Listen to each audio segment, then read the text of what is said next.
السلام.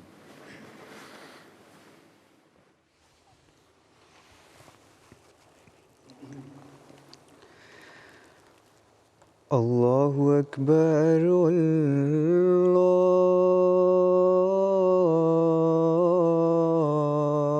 اللہ اکبر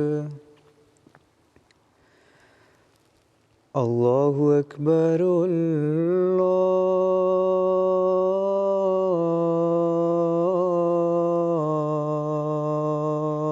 اکبر اشہد ان لا الہ الا اللہ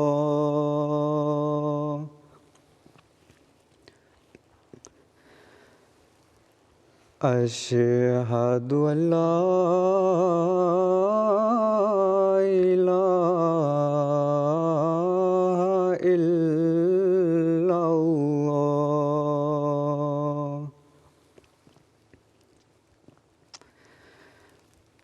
اشہد ان محمد رسول اللہ اشہد ان محمد رسول اللہ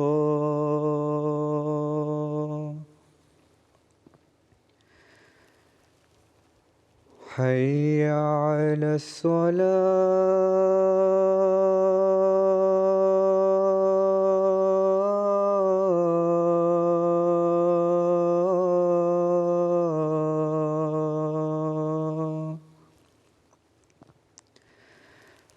حی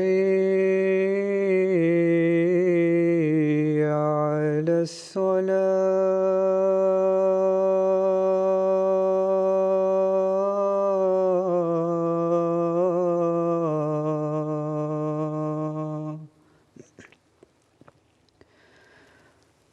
حی علی الفلاح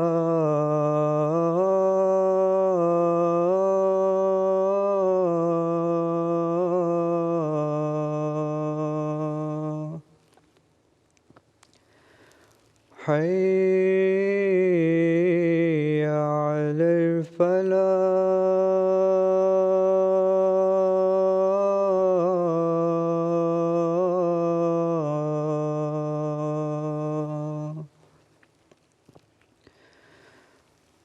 اللہ اکبر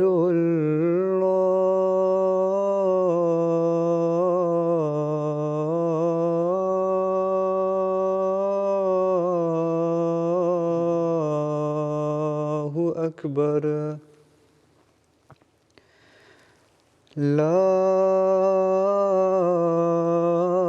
الہ الا اللہ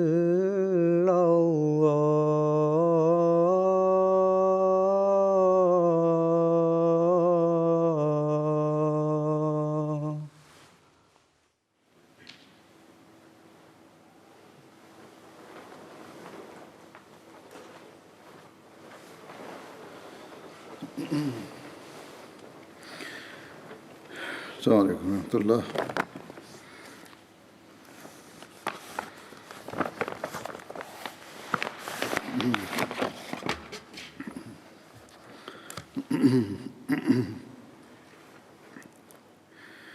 اشہد ان لا الہ الا اللہ وحدہ لا شریک لہ واشهد ان محمدا عبده ورسوله اما بعد فاعوذ بالله من الشیطان الرجیم بسم الله الرحمن الرحیم الحمد لله رب العالمين الرحمن الرحيم مالك يوم الدين إياك نعبد وإياك نستعين اهدنا الصراط المستقيم صراط الذين أنعمت عليهم غير المغضوب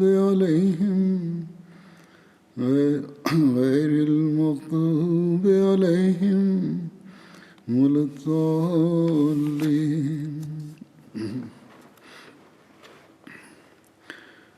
گزشتہ خطبے سے حضرت علی رضی اللہ عنہ کا ذکر چل رہا تھا.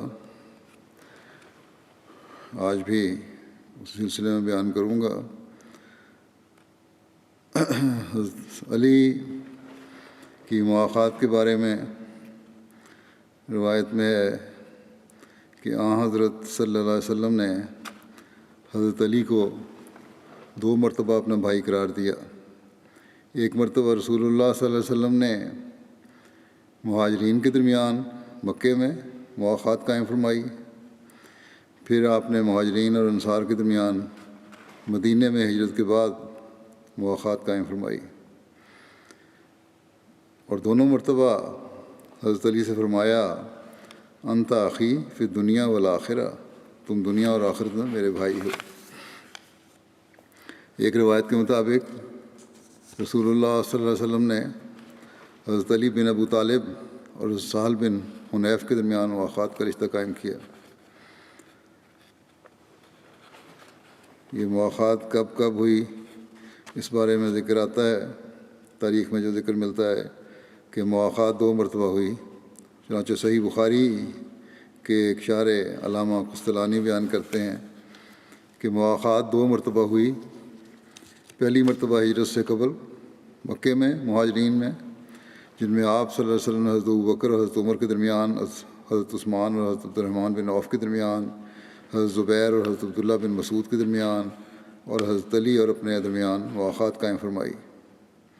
پھر جب آپ صلی اللہ علیہ وسلم مدینہ تشریف لائے تو مہاجرین اور انصار کے درمیان حضرت انس بن مالک کے گھر میں مواخات قائم فرمائی. ابن سعد بیان کرتے ہیں کہ آپ صلی اللہ علیہ وسلم نے 100 صحابہ کے درمیان مواخات قائم فرمائی، یعنی 50 مہاجرین اور 50 انصار کے درمیان.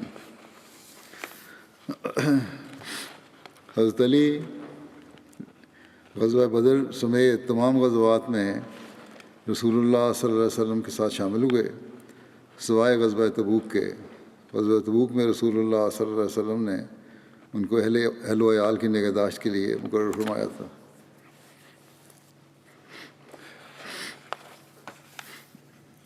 حضرت ثعلبہ بن ابو مالک بیان کرتے ہیں کہ حضرت سعد بن عبادہ ہر موقع پر رسول اللہ صلی اللہ علیہ وسلم کی طرف سے علمبردار ہوتے تھے، مگر جب لڑائی کا وقت آتا تو حضرت علی بن ابو طالب جھنڈا لے لیتے.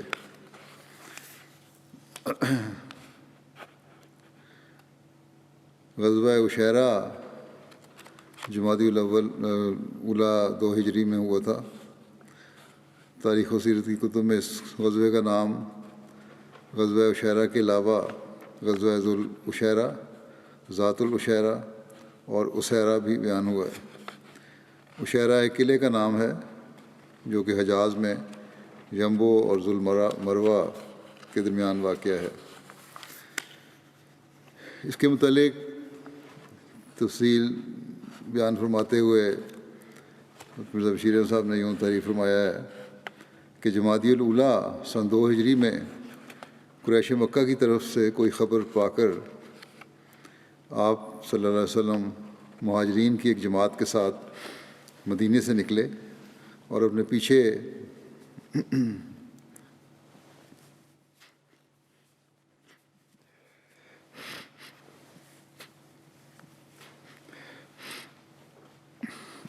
اپنے رضائی بھائی ابو سلمہ بن عبد الاسد کو امیر مقرر فرمایا. اس غزوے میں آپ صلی اللہ علیہ وسلم کئی چکر کاٹتے ہوئے بالآخر ساحل سمندر کے قریب یمبو کے پاس مقام عشیرہ تک پہنچے، اور گو قریش کا مقابلہ نہیں ہوا، مگر اس میں آپ صلی اللہ علیہ وسلم نے قبیلہ بنو مدلج کے ساتھ ایک معاہدہ طے فرمایا اور پھر واپس تشریف لے آئے۔ حضرت علی اس غزوے میں شامل ہوئے تھے۔ اس حوالے سے مسند احمد بن حنبل کی روایت اس طرح ہے کہ حضرت عمار بن یاسر بیان کرتے ہیں کہ غزوہ ذات العشیرہ میں حضرت علی اور میں رفیق کے سفر تھے۔ جب حضور صلی اللہ علیہ وسلم اس جگہ تشریف لے گئے اور وہاں قیام فرمایا تو ہم نے بنو مدلج کے لوگوں کو دیکھا کہ وہ کھجور کے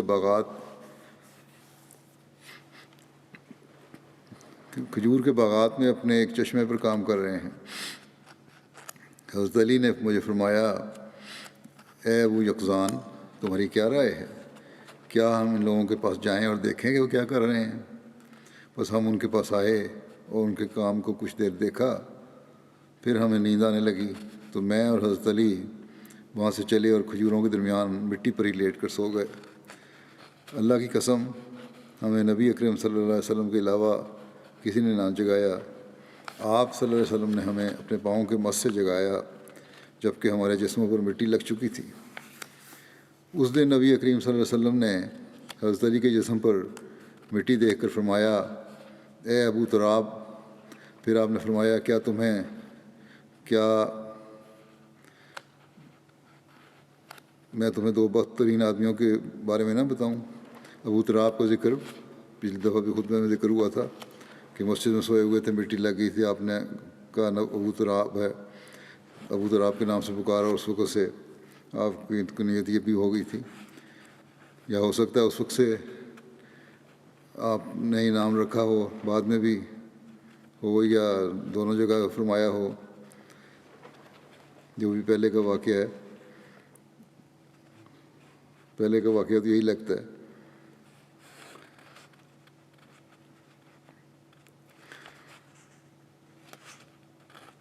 بہرحال، کیا میں تمہیں دو بدبخت ترین آدمیوں کے بارے میں نہ بتاؤں؟ ہم نے کہا، ہاں یا رسول اللہ۔ آپ نے فرمایا، پہلا شخص قوم سمود کا اہیمر تھا جس نے صالح علیہ السلام کی اونٹنی کی ٹانگیں کاٹی تھیں، اور دوسرا شخص وہ ہے جو اے علی تمہارے سر پر وار کرے گا یہاں تک کہ خون سے یہ داڑھی تر ہو جائے گی۔ غزوہ صفوان بدر الاولیٰ جمادی الاخر میں ہوا تھا، 2 ہجری میں۔ حضرت بشیر احمد صاحب نے اس کے بارے میں تفصیل اس طرح لکھی ہے کہ ابھی حضرت صلی اللہ علیہ وسلم کو غزوہ عشیرہ سے واپس مدینہ میں تشریف لائے ہوئے 10 دن بھی نہیں گزرے تھے کہ مکے کے ایک رئیس قرظ بن جابر فہری نے قریش کے ایک دستے کے ساتھ کمال ہوشیاری سے مدینہ کی چراگاہ پر، جو شہر سے صرف 3 میل پر تھا، اچانک حملہ کیا اور مسلمانوں کے اونٹ وغیرہ لوٹ کر جاتا رہا۔ حضرت صلی اللہ علیہ وسلم نے کوئی اطلاع ہوئی تو آپ فوراً زید بن حارثہ کو اپنے پیچھے امیر مقرر کر کے مہاجرین کی ایک جماعت کو ساتھ لے کر اس کے تعاقب میں نکلے اور صفوان تک، جو بدر کے پاس ایک جگہ ہے، اس کا پیچھا کیا، مگر وہ بچ کر نکل گیا۔ اس غزوے کو غزوہ بدر الاولیٰ بھی کہتے ہیں۔ اس غزوے کے موقع پر آپ صلی اللہ علیہ وسلم نے حضرت علی کو سفید جھنڈا عطا فرمایا تھا۔ غزوہ بدر 2 ہجری مطابق مارچ 623 عیسوی میں ہوا تھا، اور اس کا ذکر اور اس میں حضرت علی کے بارے میں یوں تذکرہ ملتا ہے کہ حضرت صلی اللہ علیہ وسلم نے حضرت علی، حضرت زبیر، حضرت سعد بن ابی وقاص اور حضرت بسبس بن عمر کو مشرکین کی خبر دریافت کرنے کے لیے بدر کے چشمے پر بھیجا۔ انہوں نے قریش کو اپنے جانوروں کو پانی پلاتے ہوئے دیکھا اور مشرکین کی اس جماعت کو پکڑ کر رسول اللہ صلی اللہ علیہ وسلم کی خدمت میں پیش کیا۔ غزوہ بدر کے موقع پر جب دونوں لشکر آمنے سامنے تھے تو سب سے پہلے ربیعہ کے دونوں بیٹے شیبہ، عتبہ اور ولید بن عتبہ نکلے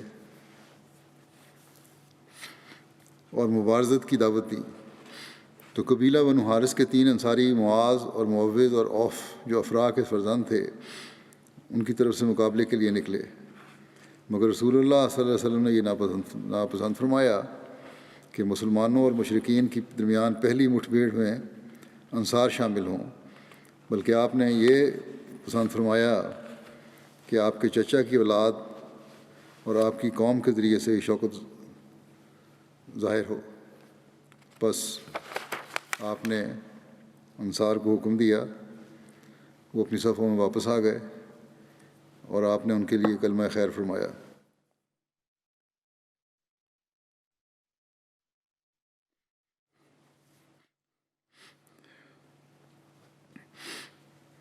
پھر مشرکین نے کہا، اے محمد، ہماری طرف مقابلہ کے لیے ہماری قوم میں سے ہمارے ہم پلہ لوگ بھیجو۔ بس رسول اللہ صلی اللہ علیہ وسلم نے فرمایا، اے بنو ہاشم، اٹھو، اپنے حق کے لیے لڑو جس کے ساتھ اللہ نے تمہارے نبی کو مبعوث کیا ہے۔ جب وہ لوگ اپنے باطل کے ساتھ آئے کہ وہ اللہ کے نور کو بجھا دیں، بس حضرت حمزہ بن عبد المطلب، حضرت علی بن ابو طالب اور حضرت عبیدہ بن حارث کھڑے ہوئے اور ان کی طرف بڑھے، تو عتبہ نے کہا، کچھ بولو تاکہ ہم تمہیں پہچان سکیں۔ خوات پہنے ہوئے تھے ان لوگوں نے، جس کی وجہ سے چہرے چھپے ہوئے تھے۔ حضرت حمزہ نے کہا کہ میں حمزہ بن عبد المطلب، اللہ اور اس کے رسول صلی اللہ علیہ وسلم کا شیر ہوں۔ اس پر عتبہ نے کہا، اچھا مقابل ہے، اور میں حلیفوں کا شیر ہوں، تیرے ساتھ یہ 2 کون ہیں؟ حضرت حمزہ نے کہا، علی بن ابو طالب اور عبیدہ بن حارث۔ عتبہ نے کہا، دونوں اچھے مقابل ہیں۔ پھر عتبہ نے اپنے بیٹے سے کہا کہ اے ولید، اٹھو۔ بس حضرت علی اس کے مقابل کے لیے گئے اور ان دونوں میں تلوار چلنے لگی اور حضرت علی نے اسے قتل کر دیا۔ پھر عتبہ کھڑا ہوا اور اس کے مقابل میں حضرت حمزہ نکلے، پھر ان دونوں کے درمیان تلوار چلی، پھر حضرت حمزہ نے اسے قتل کر دیا۔ پھر شیبہ کھڑا ہوا اور اس کے مقابل پر حضرت عبیدہ بن حارث نکلے، جبکہ وہ حضرت عبیدہ اس نے رسول کریم صلی اللہ علیہ وسلم کے اصحاب میں سب سے زیادہ عمر رسیدہ تھے۔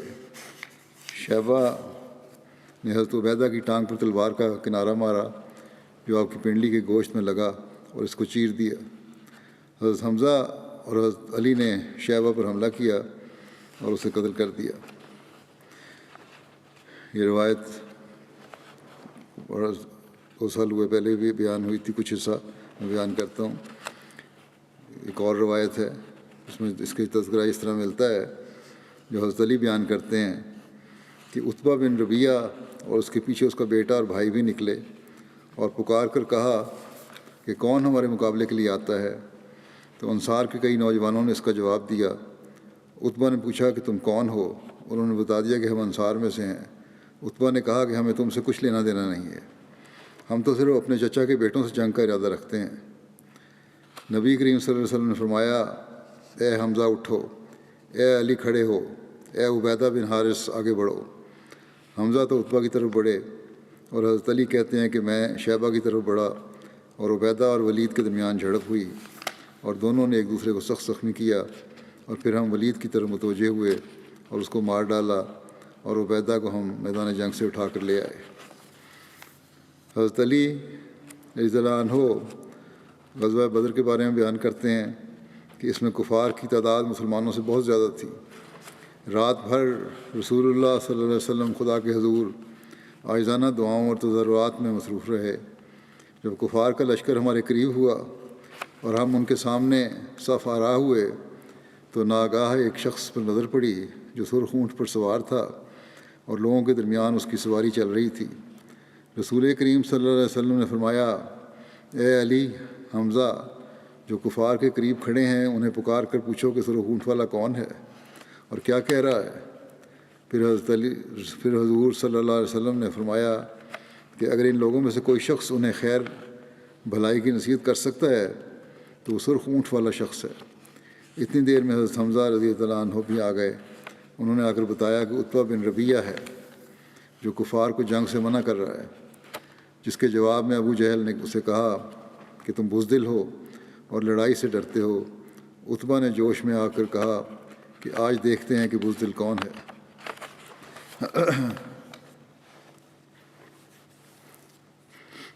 بہرحال پھر وہ جنگ میں شامل ہوا۔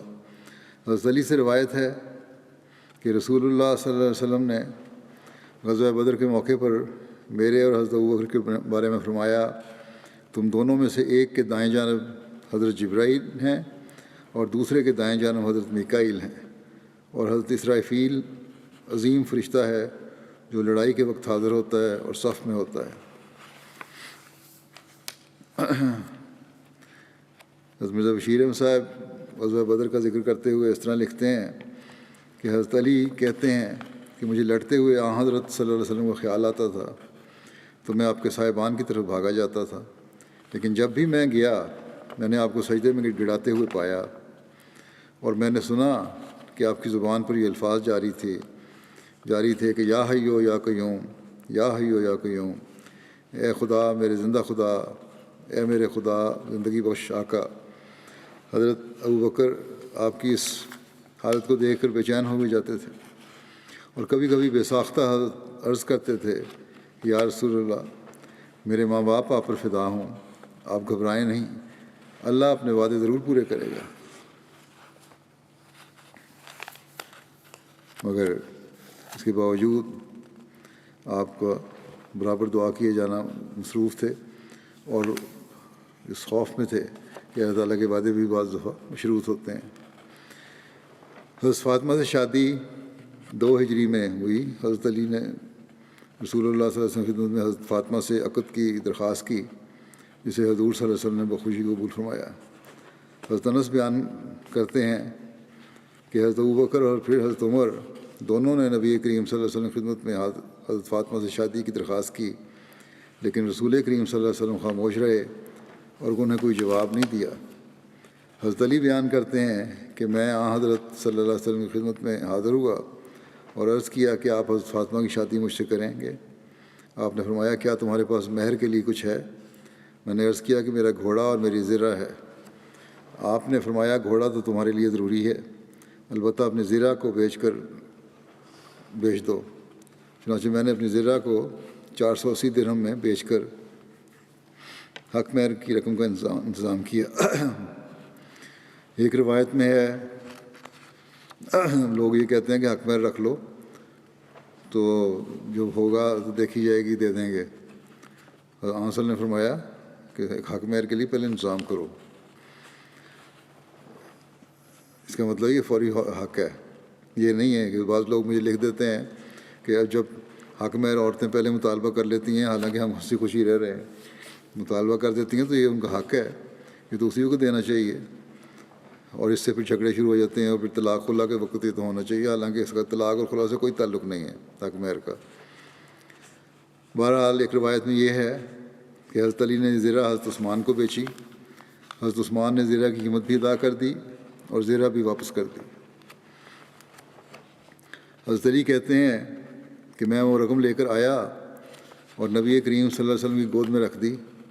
آپ صلی اللہ علیہ وسلم نے اس میں سے مٹھی بھر بلال کو دیتے ہوئے فرمایا اس سے کچھ خوشبو خرید لاؤ، اور کچھ لوگوں کو ارشاد فرمایا کہ حضرت فاطمہ کا جہیز تیار کرو۔ چنانچہ حضرت فاطمہ کے لیے ایک چارپائی، چمڑے کا ایک تکیہ جس میں کھجور کی چھال بھری ہوئی تھی، یہ سب تیار کیا گیا۔ ایک روایت میں ہے کہ حضرت علی سے یہ رشتہ کرتے ہوئے آپ نے فرمایا میرے رب نے مجھے ایسا کرنے کا حکم فرمایا ہے۔ رخصتی کے بعد حضرت صلی اللہ علیہ وسلم نے حضرت علی سے فرمایا جب فاطمہ تمہارے پاس آئیں تو جب تک میں نہ آؤں کوئی بات نہ کرنا۔ چنانچہ حضرت فاطمہ حضرت ام ایمن کے ساتھ آئیں اور گھر کے ایک حصے میں بیٹھ گئیں، میں بھی ایک طرف بیٹھ گیا۔ پھر رسول اللہ صلی اللہ علیہ وسلم تشریف لائے اور فرمایا کیا میرا بھائی یہاں ہے؟ ام ایمن نے کہا کہ آپ کا بھائی، اور آپ نے اپنی بیٹی کی شادی اس سے کی ہے؟ آپ نے فرمایا ہاں۔ آپ اندر تشریف لائے اور حضرت فاطمہ سے کہا میرے پاس پانی لاؤ۔ وہ اٹھیں اور گھر رکھے ہوئے تھے، کیونکہ اس رشتے میں شادی ہو سکتی ہے، اس رشتے میں سگا بھائی نہیں ہے وہ۔ اور گھر میں رکھے ہوئے ایک پیالے میں پانی لائیں، آپ نے اسے لیا اور اس میں کلی کی۔ پھر حضرت فاطمہ نے فرمایا کہ آگے بڑھو، وہ آگے ہوئیں۔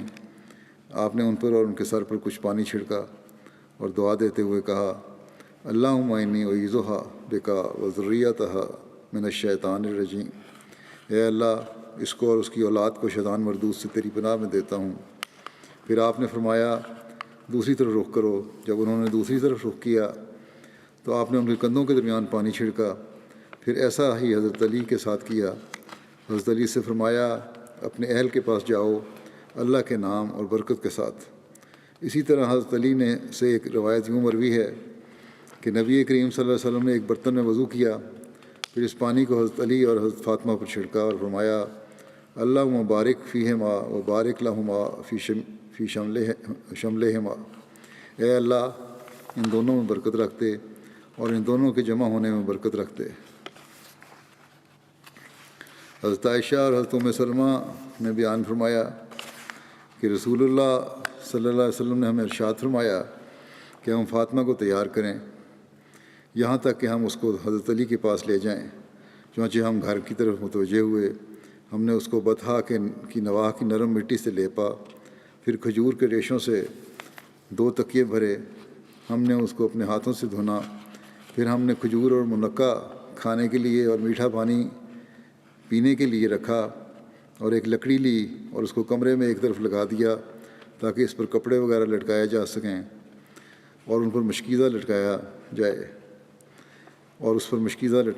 جائے ہم نے حضرت فاطمہ یعنی کپڑے لٹکانے کے لیے اور مشکیزہ لٹکانے کے لیے وہ لکڑی کھڑی کی۔ ہم نے حضرت فاطمہ کی شادی سے اچھی کوئی شادی نہیں دیکھی۔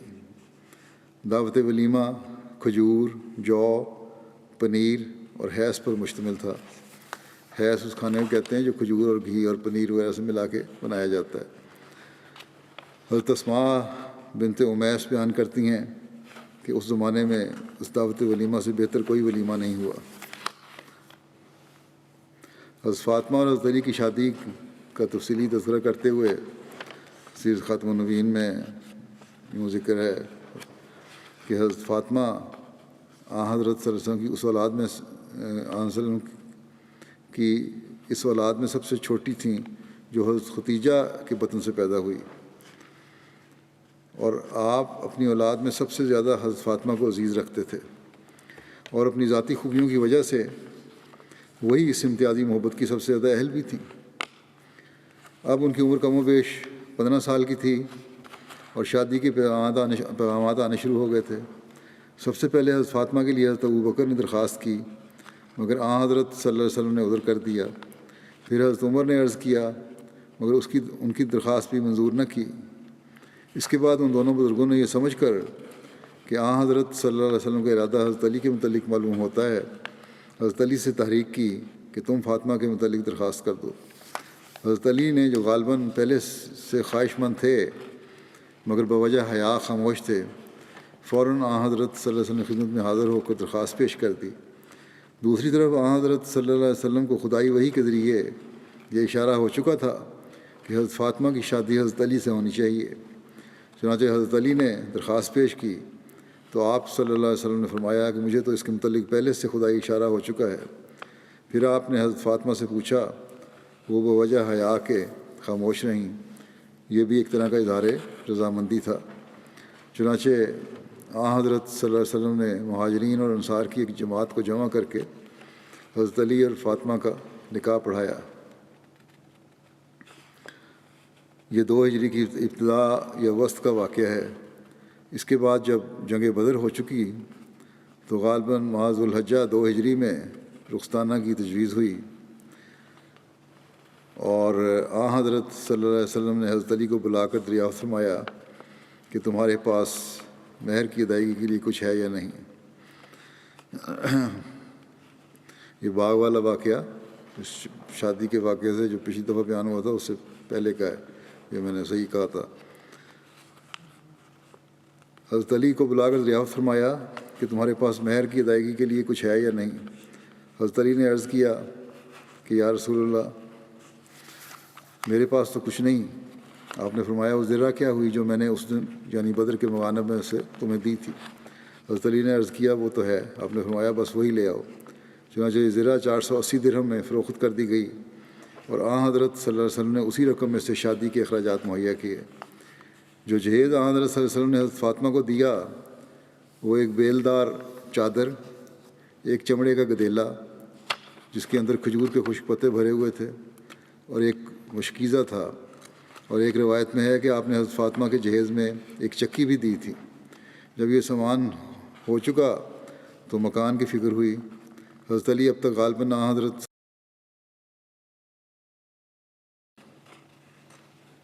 مگر شادی کے بعد یہ ضروری تھا کہ کوئی الگ مکان ہو جس میں خاوند بیوی رہ سکیں۔ چنانچہ حضرت صلی اللہ علیہ وسلم نے حضرت علی سے ارشاد فرمایا کہ اب تم کوئی مکان تلاش کرو جس میں تم دونوں رہ سکو۔ حضرت علی نے عارضی طور پر ایک مکان کا انتظام کیا، اور اس میں حضرت فاطمہ کا رخصتانہ ہو گیا۔ اسی دن رخصتانہ کے بعد حضرت صلی اللہ علیہ وسلم ان کے مکان پر تشریف لے گئے، اور تھوڑا سا پانی منگوا کر اس پر دعا کی، اور پھر وہ پانی حضرت فاطمہ اور حضرت علی ہر دو پر یہ الفاظ فرماتے ہوئے چھڑکا کہ اللہم بارک فیہما و بارک علیہما و بارک لہما نسلہما، یعنی اے میرے اللہ تو ان دونوں کے باہمی تعلقات میں برکت دے، اور ان کے ان تعلقات میں برکت دے جو دوسرے لوگوں کے ساتھ قائم ہوں، اور ان کی نسل میں برکت دے۔ اور پھر آپ اس نئے جوڑے کو اکیلا چھوڑ کر واپس تشریف لے آئے۔ اس کے بعد جو ایک دن حضرت صلی اللہ علیہ وسلم حضرت فاطمہ کے گھر تشریف لے گئے تو حضرت فاطمہ نے حضرت صلی اللہ علیہ وسلم سے عرض کیا کہ حارثہ بن نعمان انصاری کے پاس چند ایک مکانات ہیں، آپ ان سے فرمائیں کہ وہ اپنا کوئی مکان خالی کر دیں۔ آپ نے فرمایا کہ وہ ہماری خاطر اتنے مکانات پہلے ہی خالی کر چکے ہیں، اور مجھے تو انہیں کہتے ہوئے شرم آتی ہے۔ حارثہ کو کسی طرح اس کا علم ہوا تو وہ بھاگے ہوئے آئے اور حضرت صلی اللہ علیہ وسلم سے عرض کیا کہ یا رسول اللہ، میرا جو کچھ ہے وہ حضور کا ہے، اور واللہ جو چیز آپ مجھ سے قبول فرما لیتے ہیں وہ مجھے زیادہ خوشی پہنچاتی ہے بنسبت اس چیز کے جو میرے پاس رہتی ہے۔ اور پھر اس مخلص صحابی نے باصرار اپنا ایک مکان خالی کروا کے پیش کر دیا، اور حضرت علی اور حضرت فاطمہ وہاں آ گئے۔ حضرت علی اور حضرت فاطمہ اپنی تنگ دستی اور غربت کی وجہ کے باوجود زود و کنات کا نمونہ دکھایا کرتے تھے۔ چنانچہ حدیث میں ذکر ہے کہ حضرت علی نے بیان فرمایا کہ حضرت فاطمہ نے چکی چلانے سے اپنے ہاتھ میں تکلیف کی شکایت کی، اور نبی صلی اللہ علیہ وسلم کے پاس کچھ قیدی آئے تو وہ حضور صلی اللہ علیہ وسلم کی طرف گئیں اور آپ کو نہ پایا۔ آپ یعنی حضرت فاطمہ حضرت عائشہ سے ملیں اور ان کو بتایا کہ کس طرح میں آئی تھی۔ جب نبی صلی اللہ علیہ وسلم تشریف لائے تو حضرت عائشہ نے حضرت فاطمہ کے اپنے ہاں آنے کا بتایا۔ حضرت علی کہتے ہیں کہ نبی کریم صلی اللہ علیہ وسلم ہمارے پاس تشریف لائے جب کہ ہم اپنے بستروں پر لیٹ چکے تھے۔ ہم کھڑے ہونے لگے تو آپ نے فرمایا کہ اپنی جگہوں پر ٹھہرے رہو۔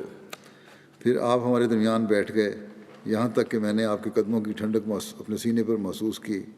آپ نے فرمایا کیا میں تم دونوں کو اس سے بہتر بات نہ بتاؤں؟ جو تم نے مانگا ہے وہ یہ ہے کہ جب تم دونوں اپنے بستروں پر لیٹو تو 34 مرتبہ اللہ اکبر کہو، 33 دفعہ سبحان اللہ کہو، اور 33 دفعہ الحمدللہ کہو۔ یہ تم دونوں کے لیے خادم سے زیادہ بہتر ہے۔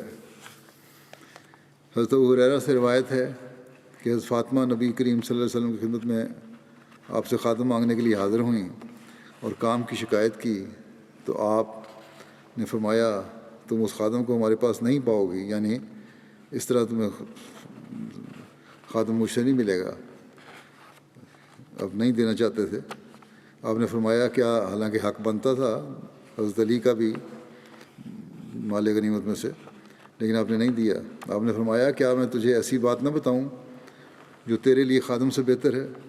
تم اپنے بستر پر جاتے ہوئے 33 دفعہ سبحان اللہ کہو، 33 مرتبہ الحمدللہ کہو، اور 34 دفعہ اللہ اکبر کہو۔ صحیح مسلم کی روایت ہے یہ۔ حضرت مسلم موعود حضرت صلی اللہ علیہ وسلم کی سیرت بیان فرماتے ہوئے اس واقعہ کو یوں بیان فرماتے ہیں، پہلے بخاری کا حوالے سے بیان فرمایا جو یہ حدیث ہے کہ حضرت فاطمہ رضی اللہ عنہا نے شکایت کی کہ چکی پیسنے سے انہیں تکلیف ہوتی ہے، اسی عرصے میں حضرت صلی اللہ علیہ وسلم کے پاس کچھ غلام آئے، آپ حضرت صلی اللہ علیہ وسلم کے پاس تشریف لے گئیں، لیکن آپ کو گھر پر نہ پایا، اس لیے حضرت عائشہ رضی اللہ تعالیٰ عنہا کو اپنے آمد کی وجہ سے اطلاع دے کر گھر لوٹائیں۔ جب حضرت صلی اللہ علیہ وسلم گھر تشریف لائے تو حضرت عائشہ نے جناب صلی اللہ علیہ وسلم کو حضرت فاطمہ کی آمد کی اطلاع دی، جس پر آپ صلی اللہ علیہ وسلم ہمارے پاس تشریف لائے اور ہم اپنے بستروں پر لیٹ چکے تھے۔ میں نے آپ کو آتے دیکھ کر چاہا کہ اٹھوں، مگر حضرت صلی اللہ علیہ وسلم نے فرمایا کہ اپنی جگہ لیٹے رہو۔ پھر ہم دونوں کے درمیان آ کر بیٹھ گئے، یہاں تک کہ آپ کے قدموں کی خنکی میرے سینے پر محسوس ہونے لگی۔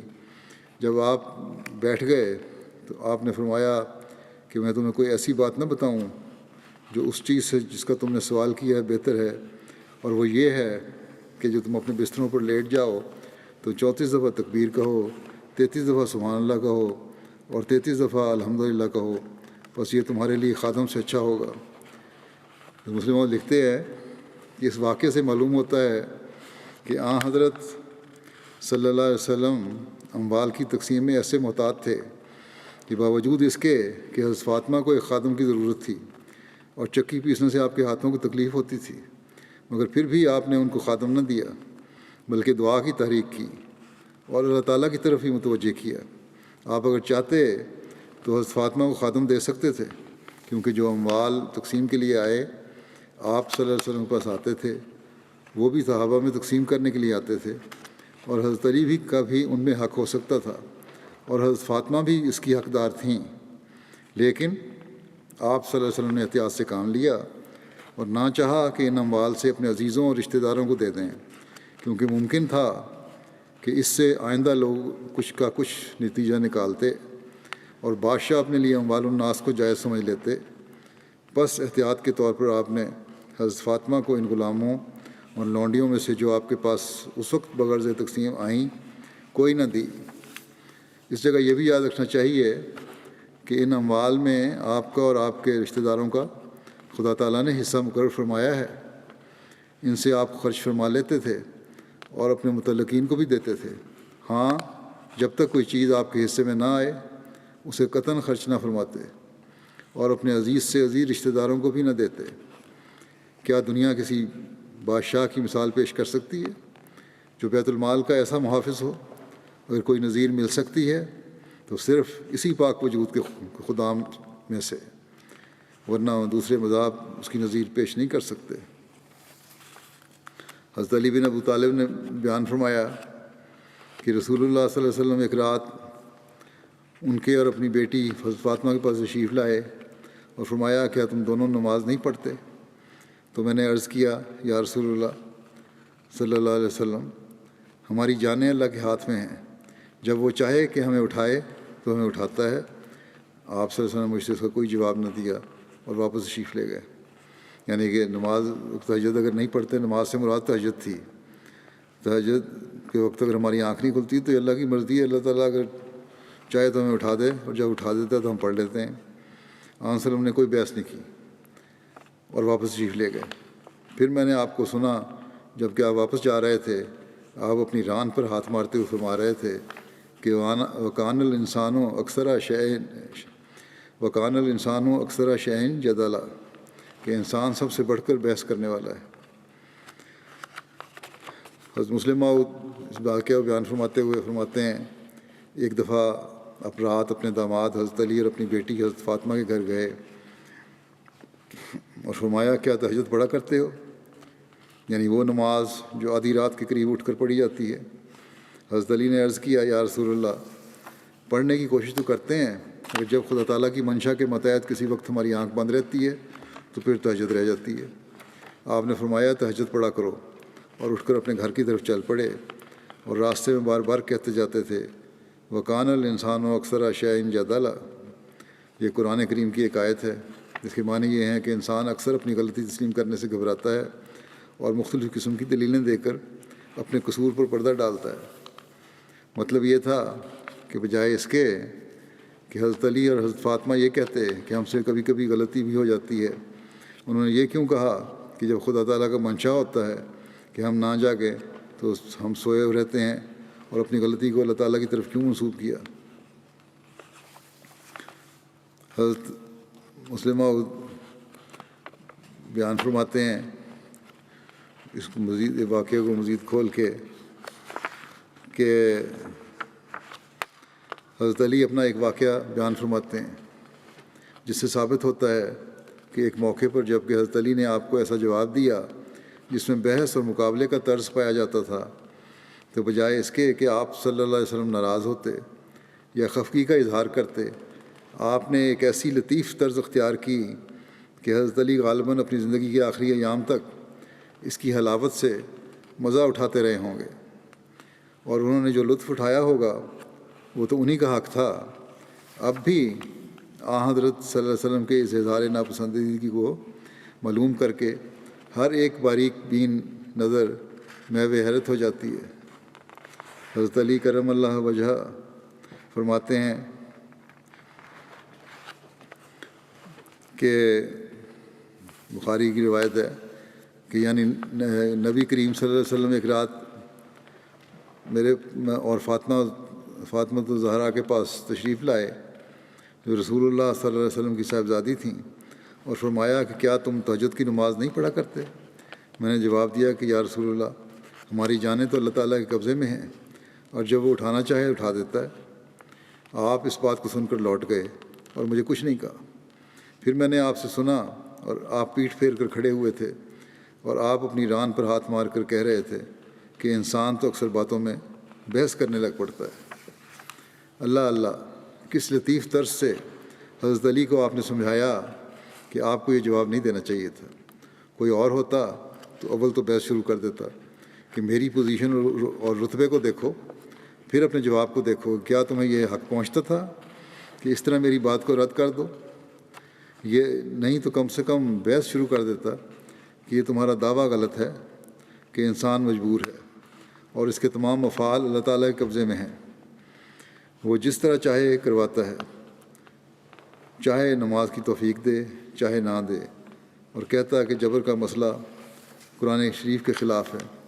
لیکن آپ نے ان دونوں طریق میں سے کوئی بھی اختیار نہ کیا، اور نہ تو ان پر ناراض ہوئے نہ بحث کر کے حضرت علی کو ان کے قول کی غلطی پر آگاہ کیا، بلکہ ایک طرف ہو کر ان کے اس جواب پر اس طرح حیرت کا اظہار کر دیا کہ انسان بھی عجیب ہے کہ ہر بات میں کوئی نہ کوئی پہلو اپنے موافق نکال ہی لیتا ہے اور بحث شروع کر دیتا ہے۔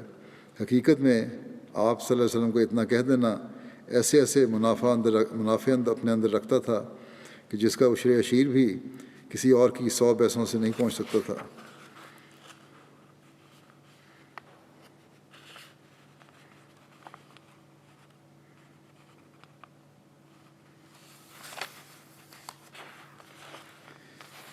اس حدیث سے ہمیں بہت سی باتیں معلوم ہوتی ہیں جن سے حضرت صلی اللہ علیہ وسلم کے اخلاق کے مختلف پہلوؤں پر روشنی پڑتی ہے، اور اسی جگہ ان کا ذکر کر دینا مناسب معلوم ہوتا ہے۔ بس مسلم موت فرماتے ہیں کہ اول تو یہ معلوم ہوتا ہے کہ آپ کو دینداری کا کس قدر خیال تھا کہ رات کے وقت پھر کر اپنے قریبیوں کا خیال رکھتے تھے۔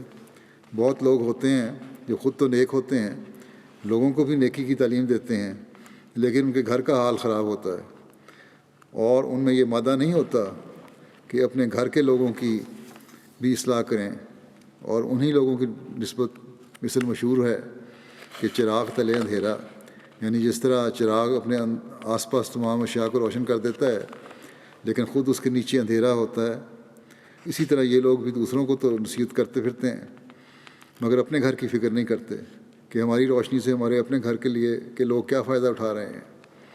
مگر حضرت صلی اللہ علیہ وسلم کو اس بات کا خیال معلوم ہوتا ہے کہ ان کے عزیز بھی اس نور سے منور ہوں جس سے وہ دنیا کو روشن کرنا چاہتے تھے، اور اس کا آپ تعہد بھی کرتے تھے، اور ان کے امتحان و تجربہ میں لگے رہتے تھے۔ اور تربیت اعضاء ایک ایسا اعلیٰ درجے کا جوہر ہے جو اگر آپ میں نہ ہوتا تو آپ کے اخلاق میں ایک قیمتی چیز کی کمی رہ جاتی۔ دوسری بات یہ معلوم ہوتی ہے کہ آپ صلی اللہ علیہ وسلم کو اس تعلیم پر کامل یقین تھا جو آپ دنیا کے سامنے پیش کرتے تھے، اور ایک منٹ کے لیے بھی آپ اس پر شک نہیں کرتے تھے۔ اور جیسا کہ لوگ اعتراض کرتے ہیں کہ نعوذ باللہ دنیا کو الو بنانے کے لیے اور اپنی حکومت جمانے کے لیے آپ نے یہ سب کارخانہ بنایا تھا، ورنہ آپ کو کوئی وحی نہیں آتی تھی، یہ بات نہ تھی، بلکہ آپ کو اپنے رسول اور خدا کے مامور ہونے پر ایسا سلج قلب عطا تھا کہ اس کی نظیر دنیا میں نہیں ملتی۔ کیونکہ ممکن ہے کہ لوگوں میں آپ بناوٹ سے کام لے کر اپنی سچائی کو ثابت کرتے ہوں، لیکن یہ خیال نہیں کیا جا سکتا کہ رات کے وقت ایک شخص خاص طور پر اپنی بیٹی اور داماد کے پاس جائے اور ان سے دریافت کرے کہ کیا وہ اس عبادت کو بھی بجا لاتے ہیں جو اس نے فرض نہیں کی، بلکہ اس کا ادا کرنا مومنوں کے اپنے حالات پر چھوڑ دیا ہے، اور جو آدھی رات کے وقت اٹھ کر ادا کی جاتی ہے۔ اس وقت آپ کا جانا اور اپنی بیٹی اور داماد کو ترغیب دینا کہ وہ تہجد بھی ادا کیا کریں، اس کامل یقین پر دلالت کرتا ہے جو آپ کو اس تعلیم پر تھا جس پر آپ لوگوں کو چلانا چاہتے تھے۔ ورنہ ایک مفتری انسان جو جانتا ہو کہ ایک تعلیم پر چلنا ایک سا ہے، اور اپنی اولاد کو ایسے پوشیدہ وقت میں اس تعلیم پر عمل کرنے کی نصیحت نہیں کر سکتا۔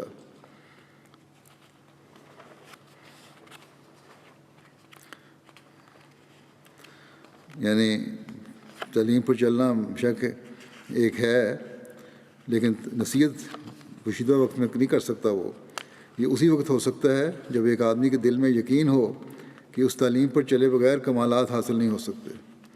یعنی تعلیم پر چلنا یا نہ چلنا ایک جیسا ہے، لیکن نصیحت کرنا رات کے وقت، پوشیدہ وقت میں نصیحت کرنا، یہ اسی وقت ہو سکتا ہے جب یقین ہو کہ تعلیم جو ہے اس پر چلے بغیر جو انسان اعلیٰ کمال ہیں اس کے دین کے یا اس تعلیم کے ان تک نہیں پہنچ سکتا۔ تیسری بات وہی ہے جس کے ثابت کرنے کے لیے میں نے یہ واقعہ بیان کیا ہے کہ حضرت صلی اللہ علیہ وسلم ہر ایک بات کے سمجھانے کے لیے تحمل سے کام لیا کرتے تھے، اور بجائے لڑنے کے محبت اور پیار سے کسی کو اس کی غلطی پر آگاہ فرماتے تھے۔ چنانچہ اس موقع پر جب حضرت علی نے آپ کے سوال کو اس طرح رد کرنا چاہا کہ جب ہم سو جائیں تو ہمارا کیا اختیار ہے کہ ہم جاگیں، کیونکہ سویا ہوا انسان اپنے آپ پر قابو نہیں رکھتا، جب وہ سو گیا تو اب اسے کیا خبر ہے کہ فلاں وقت آ گیا ہے، اب میں فلاں کام کر لوں۔ اللہ تعالیٰ آنکھ کھول دے تو نماز ادا کر لیتے ہیں، ورنہ مجبوری ہوتی ہے، کیونکہ اس وقت الارم کی گھڑیاں نہ تھیں۔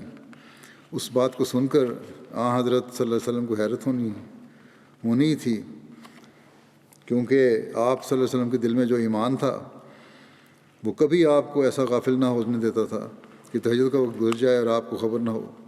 اس لیے آپ نے دوسری طرف منہ کر کے صرف یہ کہہ دیا کہ انسان بات مانتا نہیں، جھگڑتا ہے، یعنی تم کو آئندہ کے لیے کوشش کرنی چاہیے تھی کہ وقت ضائع نہ ہو، نہ کہ اس طرح ٹالنا چاہیے تھا۔ چنانچہ حضرت علی کرم اللہ وجہ فرماتے ہیں میں نے پھر کبھی تہجد میں ناغہ نہیں کیا۔ یہ بھی ذکر چل رہا ہے، آئندہ بھی ہوگا انشاءاللہ تعالیٰ۔ آج کل جو پاکستان میں حالات ہیں مزید سخت ہوتے چلے جا رہے ہیں۔ بعض افسران جو ہیں حکومتی مولوی کے پیچھے چل کے اور ان کے ساتھ گٹھ جوڑ کر کے ہمیں جس حد تک نقصان پہنچا سکتے ہیں پہنچانے کی کوشش کر رہے ہیں۔ اس لیے خاص طور پر دعائیں کریں، اور ربا کے احمدی بھی، پاکستان میں رہنے دوسرے شہروں میں بسنے والے احمدی بھی، ہر جگہ اللہ تعالیٰ ان کو اپنی حفاظت میں رکھے اور ان کے شر سے محفوظ رکھے، اور ان کے منصوبے جو نہایت بھیانک منصوبے اور خطرناک منصوبے ہیں ان سے بچا کے رکھے، اور ان لوگوں کی اب پکڑ کے جلد سامان فرمائے۔ اس کے بعد میں بعض جنازہ غائب بھی پڑھاؤں گا، ان کے بارے میں کچھ ذکر کر دیتا ہوں مختصر۔ پہلا ذکر ہے کمانڈر چودھری محمد اسلم صاحب کا، جو کینیڈا کے تھے۔ 2 نومبر 2020 کو وفات پا گئے، انا للہ و انا الیہ راجعون۔ کمانڈر صاحب 1929 میں پیدا ہوئے تھے گجرانوالے میں۔ گجرانوالہ سے انہوں نے میٹرک کیا اور فرسٹ پوزیشن لی۔ پھر تعلیم اسلام کالج اور ایف سی کالج گورنمنٹس سے ایف ایس سی کی، گورنمنٹ کالج لاہور سے بی ایس سی کیا. پنجاب یونیورسٹیز میں ڈاکٹر عبدالسلام صاحب کی سرپرستی میں فزکس میں ایم ایس سی کرنے کی توفیق پائی. 1948 میں فرقان فورس میں بھرتی ہو کر آزاد کشمیر میں متعین ہوئے، جہاں انہیں مجاہد کشمیر کے سرٹیفکیٹ اور آزادی کشمیر کے تمغے سے نوازا گیا. 1955 میں مرحوم پاکستان نیوی میں بھرتی ہوئے، جہاں انہیں پاکستان نیول اکیڈمی بطور ڈائریکٹر آف اسٹڈیز کوہارٹ میں deputy president of inter services selection board, naval head quarter Islamabad میں بطور deputy director naval educational services وغیرہ کلیدی عہدوں پر خدمت کی توفیق ملی. مرحوم موصوف کو ایجوکیشنل سیکٹر میں نیوی کے نئے اسکول اور کالجز کھولنے کی منصوبہ بندی کرنے کی بھی اور نیز بحریہ یونیورسٹی کے قیام کی بھی میں بنیادی کردار ادا کرنے کی توفیق ملی. پاکستان نیوی سے ریٹائر ہونے کے بعد کینیڈا سے تشریف لے گئے اور 1 سال مشن ہاؤس ٹورنٹو میں وقف عارضی کیا، جس کے بعد 1993 میں وقف بعد ریٹائرمنٹ کی درخواست کی، جسے خلیفۃ مسیح رابع نے قبول فرمایا. اور ان کی خدمات جو ہیں جماعت کی بھی یہ 28 سالوں پر محیط ہیں. اس دوران مرحوم کو بطور سیکرٹری جداد، سیکرٹری رشتہ ناطہ، ایڈیشنل سیکرٹری مشن ہاؤس اور معاون ہومیوپیتھی کلینک وغیرہ کی خدمت کی توفیق ملی. مرحوم نہایت منکسر نرم گفتار تھے، منکسر مزاج تھے، ہر کسی شفقت سے پیش آتے تھے، نمازوں کی پابندی کرنے والے، خلافت سے کے ساتھ والہانہ تعلق اور عشق رکھنے والے، زندگی وقف کرنے کے بعد اپنا ہر لمحہ جماعت کی خدمت میں گزارنے کی بھرپور کوشش کرتے. گزشتہ کچھ عرصے سے بہت بیمار تھے، تاہم جب بھی طبیعت سنبھلتی فوراً مشن ہاؤس آ جاتے اور آخر دم تک خدمت دین میں سرگرم عمل رہے. پسمانگان میں ان کی اہلیہ اور 3 بیٹے ہیں. اللہ تعالیٰ ان سب کو اللہ تعالیٰ مرحوم کو مغفرت الرحم کو سلوک فرمائے اور ان کی نیکیاں ان کی اولاد میں جاری فرمائے. ان کی بہو جو ہیں نصرت جہاں کہتی ہیں کہ نہایت شفیق رحم دل و نیک انسان تھے، نہایت ایمانداری سے وقت کو نبھایا، ایک آئیڈیل خامن تھے اور باپ تھے. وفات سے پہلے تک اپنے بچوں کو نصیحت کرتے رہے کہ جماعت اور خدا سے تعلق اور نمازوں میں باقاعدگی بہت ضروری ہے، اور ساری عمر خود بھی تہجد اور نمازوں کو باقاعدگی سے ادا کیا.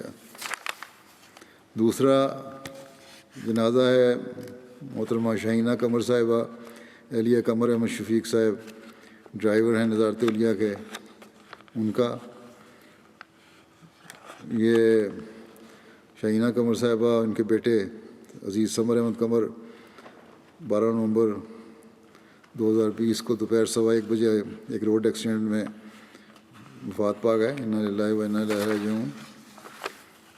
وفات کے وقت محترمہ کی عمر 38 سال تھی اور عزیز ثمر احمد قمر کی عمر 17 سال تھی. اب شاہینہ قمر صاحبہ نے اپنے خاوند اور 2 بیٹوں اور 1 بیٹی کے علاوہ 2 بیٹیوں اور 1 بیٹے کے علاوہ 3 بھائی بھی سوگوار چھوڑے ہیں. ان کی بیٹی شاہینہ قمر کہتی ہیں کہ میری ماں بہت نیک خاتون تھیں، مجھے ہر وقت نیکیوں کی تلقین کرتی رہتیں، خود بھی ہمیشہ نیکیوں میں پہل کرتی تھیں اور ہر بات مجھ سے شیئر کرتی تھیں. میری بہت اچھی دوست تھیں. کہا کرتی تھیں کہ ماشاءاللہ جماعت کے کاموں سے انہیں بہت لگاؤ تھا. اپنی ساری باتیں مجھے بتایا کرتی تھیں. اور دوسری بات یہ خصوصی بیان کی ہے کہ ماشاءاللہ انہیں جماعت کے کاموں سے بہت لگاؤ تھا اور خدمت کو ہر وقت تیار رہتی تھیں. باوجود کم تعلیم کے، ان کے خاوند نے بھی لکھا ہے، باوجود کم تعلیم کے گھر کو بھی بڑی اچھی طرح سنبھالا اور بچوں کی بھی اعلیٰ رنگ میں تربیت کی. پھر ان کے بیٹے کا ذکر ہے، عزیز ثمر احمد قمر ابن قمر احمد شفیق صاحب، جس کی ساتھ ہی ان کی والدہ کے ساتھ ہی وفات ہو گئی تھی ایکسیڈنٹ میں. تعلیم اسلام کالج میں فرسٹ ایئر کا طالب علم تھا اور اللہ کے فضل سے پڑھائی میں ٹھیک تھا. خدام کے ساتھ ڈیوٹیاں بھی بڑی جوش اور جذبے سے دیا کرتا تھا. جماعتی کاموں میں بہت فعال تھا. جب بھی بلاوا آنا، زعیم کی طرف سے فوراً چھوڑ کے چلے جانا ہر کام. بعض دفعہ ان کے والد لکھتے ہیں کہ بعض وقت 3-4 دن کے لیے میں سفر پہ رہتا تو مجھے کہتا کہ ابو آپ فکر نہ کریں، میں گھر کو سنبھال لوں گا، اب بے شک آرام سے اپنی ڈیوٹی دیا کریں. اور واقعتاً ایسا ہی تھا، بہت ذمہ دار بچہ تھا. سمر احمد قمر کی بڑی بہن سمرین کہتی ہیں میرے بھائی ماشاءاللہ بہت اچھے تھے، غصہ تو انہیں آتا ہی نہیں تھا.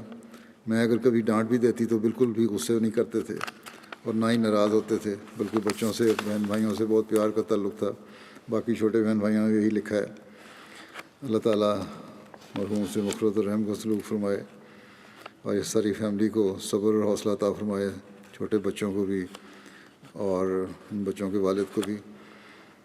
اس کا ایک بیٹا وفات پا گیا اور اہلیہ بھی وفات پا گئیں.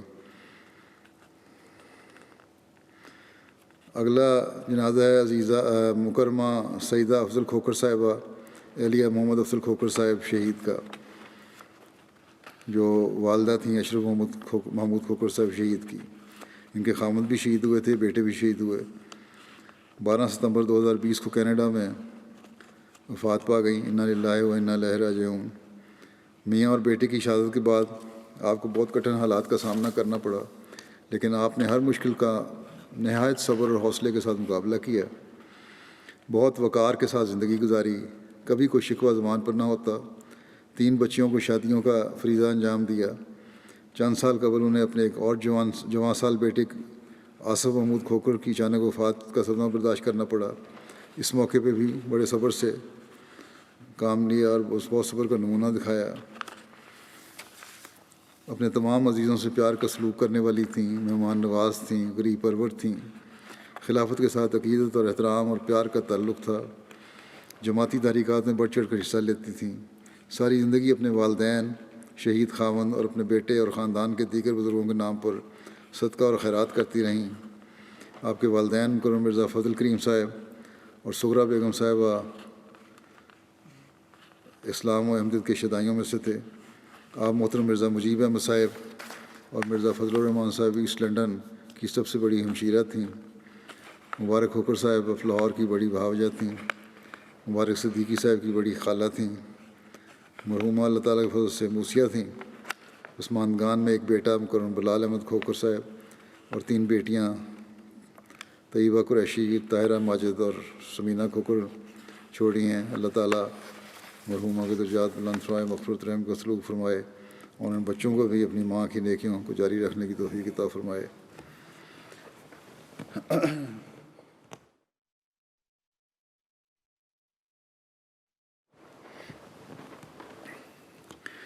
الحمد للہ نحمدہ ونستعینہ ونستغفرہ ونؤمن بہ ونتوکل علیہ ونعوذ باللہ من شرور انفسنا ومن سیئات اعمالنا من يهده الله فلا مضل له ومن يضلله فلا هادي له ونشهد أن لا إله إلا الله ونشهد أن محمدا عبده ورسوله.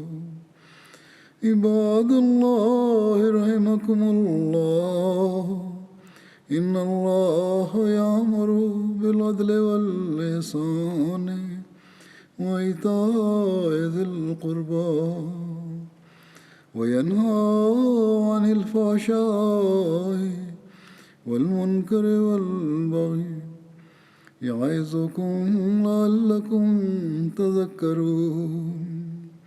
اذكروا الله يذكركم وادعوه يستجب لكم ولذكر الله أكبر.